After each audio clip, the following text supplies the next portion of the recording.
मुख्यमंत्री हेमंत सोरेन के नेतृत्व में महागठबंधन के विधायक आज राज्यपाल रमेश बैस से मुलाकात कर 1932 के खतियान आधारित स्थानीय नीति विधेयक और ओबीसी आरक्षण 27% करने वाले विधेयकों को केंद्र सरकार के पास भेजने का दबाव बनाएंगे। इसके लिए मुख्यमंत्री ने सभी विधायकों को प्रतिनिधिमंडल में शामिल होने के लिए पत्र भी लिखे। आज के दिन राज्यपाल महोदय के यहाँ जाना है और इसके लिए पत्रकार के द्वारा भी आग्रह किया गया है अध्यक्ष महोदय, और ये विषय था अध्यक्ष महोदय वर्तमान समय में जो उच्च न्यायालय के द्वारा जो नियोजन नीति रद्द की गई है उसके संदर्भ में राज्य के लोगों को रोजगार कैसे उपलब्ध हो, माननीय सदस्य सुनिए तो, इसके लिए सुनिए ना, सरकार काफी गंभीर है अध्यक्ष महोदय। और अध्यक्ष महोदय मैं बता देना चाहता हूं कि देश के अंदर राज गठन होने के बाद ये पहली बार नियोजन नीति रद्द नहीं हुई है। राज गठन होने के बाद ये तीसरी बार नियोजन नीति रद्द हुई है अध्यक्ष महोदय। इससे पहले भी माननीय रघुवर दास जी के द्वारा बनाई गई नीति उच्च न्यायालय द्वारा निरस्त किया गया।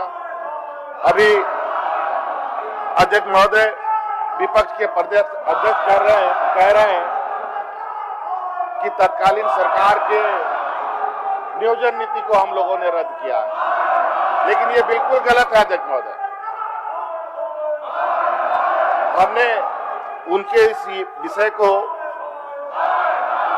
रद्द नहीं किया है और अध्यक्ष महोदय तीन बार कार्यपालिका के द्वारा जो नीतियां बनी वो नीतियां बराबर उच्च न्यायालय के द्वारा खारिज हो रहा है।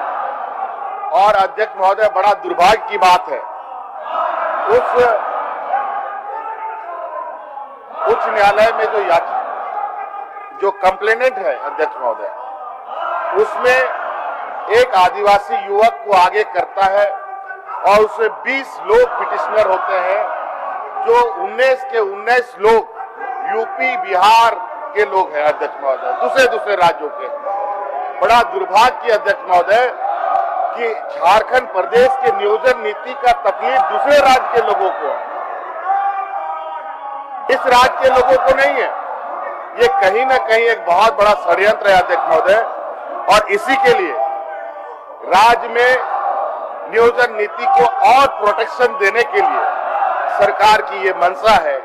और इसीलिए हम लोगों ने थर्ड फोर्थ ग्रेड में स्थानीय लोगों को नियोजित करने के लिए जो 1932 का जो खतियान आधार बनाया है, इसको 9 शेड्यूल में डालकर और मजबूती कवच देखने का हम लोग की मंशा है अध्यक्ष महोदय। और इसको लेकर हम आज पूरे सदन के साथियों से कहना चाहेंगे कि आज इस राज्य की भावना के साथ हम लोगों को आगे बढ़ना चाहिए। यहाँ के नौजवानों को कम से कम थर्ड फोर्थ ग्रेड में यहाँ के मूलवासी आदिवासियों को उसको जगह मिले, और इसको लेकर राजभवन में राज्यपाल महोदय से हम लोग आग्रह करें कि जो हम लोगों ने नियोजन नीति स्थानीय नीति बनाई है उसको अविलंब केंद्र सरकार को भेजे और केंद्र सरकार में मुहर लगवाने का उनका भी प्रयास हो और हमारा इस सदन की तरफ से प्रयास हो। इसके लिए कल हमने आग्रह किया था कि आज पूरा सदन और इनका भी सहमति था अध्यक्ष महोदय, लेकिन रात भर में क्या इनके बीच में खिचड़ी पका ही हम नहीं कह सकते अध्यक्ष महोदय। और इसलिए पुनः हम आग्रह करना चाहेंगे, चूंकि आप लोगों ने 1932 का समर्थन किया है, ओबीसी का समर्थन किया है, इसको लेकर हमें पुनः सब मिल करके राजभवन में जाकर के इन चीजों पर मुहर लगाना चाहिए और इस राज्य के वजूद को बचाने का काम करना चाहिए अध्यक्ष महोदय। और मैं विपक्ष के साथियों से आग्रह करूंगा कि आज 3 बजे का समय, 3:30 बजे का समय हमें राज्यपाल महोदय ने दिया है, उस पर आप सभी साथियों का भी स्वागत है। आप लोग भी साथ चले तो और राज्य के नीतियों और यहाँ के नौजवानों के भविष्य को बेहतर बनाने में हम कड़ी भूमिका निभा सकते हैं। धन्यवाद।